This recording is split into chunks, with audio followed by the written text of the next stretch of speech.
नमस्ते madam sir नमस्ते नमस्ते। हामी चाहिँ आज यो मिरिकमा आयौँ र हजुरले यो ठाउँमा नेपाली मोमो मजाले बनाउनु हुँदछ है हजुर एकदम अनि हजुरको घरै यही हो हजुर हजुर घरै यही हो ए अनि जन्म थालम यही हो बिहा पनि यही भएको ए ए अनि हजुर के थरी हुनुभयो हामी तामाङ हो ए ए के तामाङ हो हामी मोक्तान हो ए ल हेर्नु कति राम्रोसँग नेपाली बोल्नुहुन्छ नेपाली नै हो एक इन्डियाको नागरिक भए पनि अनि अनि यो चाहिँ तपाईँहरू त यो बङ्गाली भाषा नि बोल्नु सक्नुहुन्छ है मजाले अब अलिअलि बोल्नै पर्ला अलिअलि भन्दाखेरि काम नै आउँछ धेरै जस्तो अनि काम चलाउनै परेको होइन बङ्गाली भाषा अन्त बङ्गला भाषा पनि अलिअलि बोल्नै पर्यो तर स्पष्ट चाहिँ नेपाली नै बोल्नुहुन्छ एकदम हजुर हजुर स्पष्ट नेपाली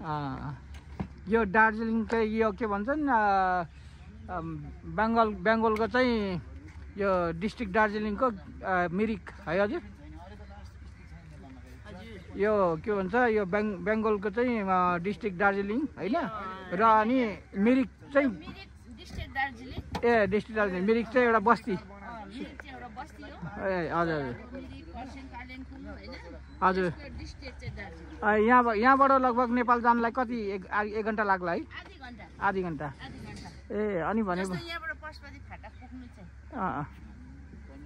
पशुपति पुग्नुलाई चाहिँ पशुपति फाटक पुग्नु चाहिँ आधी घन्टा हजुर हजुर पशुपतिबाट चाहिँ 3 घन्टा ए ए ए धरन ल तपाईँलाई यथार्थ रूपमा सबै थाहा रहेछ